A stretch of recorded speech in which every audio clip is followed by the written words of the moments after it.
Kitab Pengkhotbah. Ini adalah bagian dari kitab hikmat dalam Alkitab dan diawali dengan kalimat ini.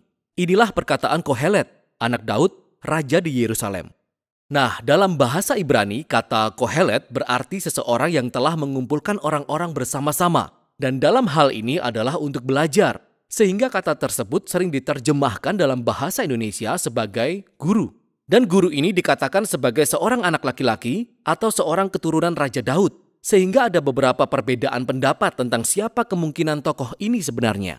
Banyak yang berpikir bahwa ini mengacu pada Raja Salomo. Yang lain berpendapat mungkin dia adalah salah satu dari raja-raja berikut dari garis keturunan Daud. Sementara yang lainnya berpikir bahwa tokoh ini adalah seorang guru Israel yang mengadopsi persona Salomo sebagai alat bantu pengajaran. Pandangan yang manapun benar adanya. Yang terpenting adalah mengenali bahwa sang guru adalah seorang tokoh dalam kitab ini dan dia bukanlah si penulis kitab yang tetap tak diketahui namanya. Nah, kita mendengar suara sang guru di sebagian besar kitab, tapi sebenarnya ini adalah suara yang berbeda. Si penulislah yang mengenalkan kita pada sang guru di kalimat pertama, kemudian menyimpulkan kitab tersebut dengan merangkum dan mengevaluasi semua yang baru saja dikatakan sang guru. Jadi penulis adalah seseorang yang ingin supaya kita mendengar semua yang guru katakan, lalu membantu kita mengolahnya dan membuat kesimpulan kita sendiri. Jadi, apa yang guru katakan? Penulis merangkum inti pesan guru di awal dan tepat di akhir cerita, dan itu adalah Hevel. Hevel, semuanya benar-benar Hevel. Nah, kebanyakan Alkitab bahasa Indonesia menerjemahkan kata Hevel yang artinya kesia-siaan. Tetapi itu tidak cukup menangkap inti gagasannya. Dalam bahasa Ibrani, Hevel secara harfiah berarti uap atau asap. Dan sang guru menggunakan kata ini sebanyak 38 kali dalam kitab ini sebagai sebuah kiasan untuk menggambarkan bagaimana kehidupan pertama-tama bersifat sementara atau sekilas seperti asap. Tapi bagaimana kehidupan juga adalah sebuah teka-teki atau paradoks. Seperti asap yang terlihat padat, tapi saat kita mencoba dan meraihnya, tidak ada apa-apa di sana. Jadi ada banyak keindahan atau kebaikan di dunia ini, tapi saat kita menikmatinya, tragedi terjadi dan semuanya tampak musnah. Ya, kita semua memiliki rasa keadilan yang kuat. Tetapi sepanjang waktu, hal-hal buruk terjadi pada orang baik. Sehingga hidup terus-menerus tidak dapat diprediksi, tidak stabil, atau menurut kata-kata sang guru seperti usaha menjaring angin. Hevel. Nah, itu sangat menyedihkan. Jadi, mengapa dia mengatakan semua hal ini? Tujuan mendasar penulis adalah untuk menunjukkan semua cara yang kita coba gunakan untuk membangun makna dan tujuan dalam kehidupan kita terpisah dari Allah. Dan ia membiarkan guru membongkar hal-hal ini. Jadi penulis menganggap bahwa kita menghabiskan sebagian besar waktu kita untuk menginvestasikan energi dan emosi dalam hal-hal yang pada akhirnya tidak bermakna atau signifikan. Dan dia membiarkan sang guru memberi kita pelajaran keras tentang realita kehidupan. Kita bisa melihat ini dengan sangat jelas dalam puisi pembuka dan penutup yang pertama-tama berfokus pada waktu dan kemudian pada kematian. Jadi guru berkata, engkau bisa menghabiskan seluruh hidupmu bekerja dan berprestasi karena kau pikir itu membuat hidupmu bermakna. Engkau harus benar-benar berhenti dan mempertimbangkan jalannya waktu. Dengan semua usaha yang telah manusia berikan di dunia, nyatanya tidak ada yang benar-benar berubah.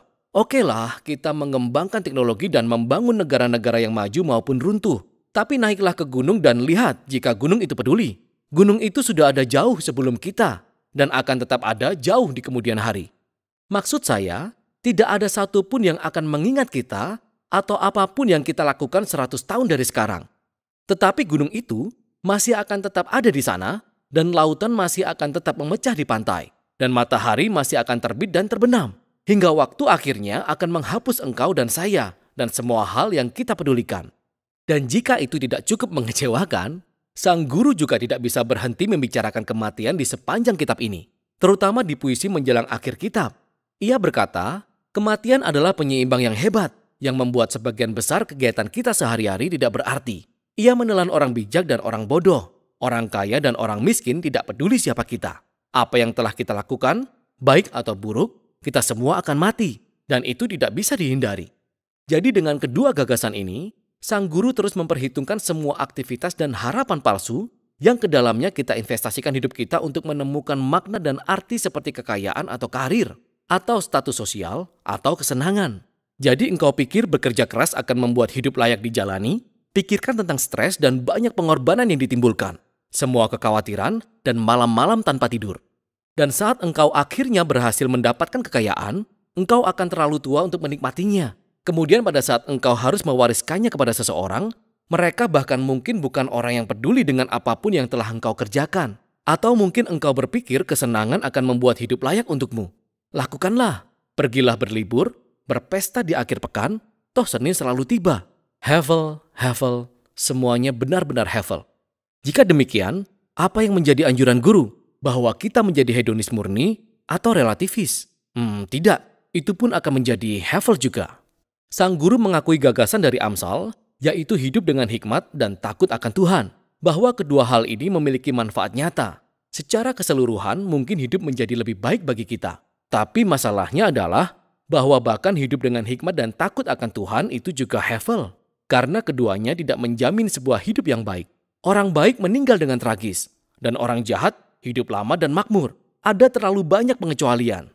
Dan bahkan hikmat adalah hevel. Sekali lagi ini bukan berarti kesia-siaan, tapi sebuah teka-teki. Hikmat tidak bekerja seperti yang kita kira di sepanjang waktu. Jadi, bagaimana cara untuk melangkah ke depan di tengah semua hevel ini? Dan di sini secara paradoks, sang guru menemukan kunci pada kesenangan yang sejati dari hidup di bawah matahari, yaitu menerima hevel. Ini artinya mengakui bahwa segala sesuatu dalam hidup benar-benar berada di luar kendali kita. Dalam sekitar 6 waktu yang berbeda pada beberapa momen paling suram dalam monolognya, sang guru berbicara tentang anugerah Allah, yaitu kenikmatan akan hal-hal baik sederhana dalam hidup, seperti persahabatan atau keluarga, makanan enak atau sebuah hari yang cerah. Kita tidak bisa mengendalikan hal-hal ini, dan tentu pula hal-hal ini tidak dijamin akan datang pada kita. Tetapi itulah keindahannya.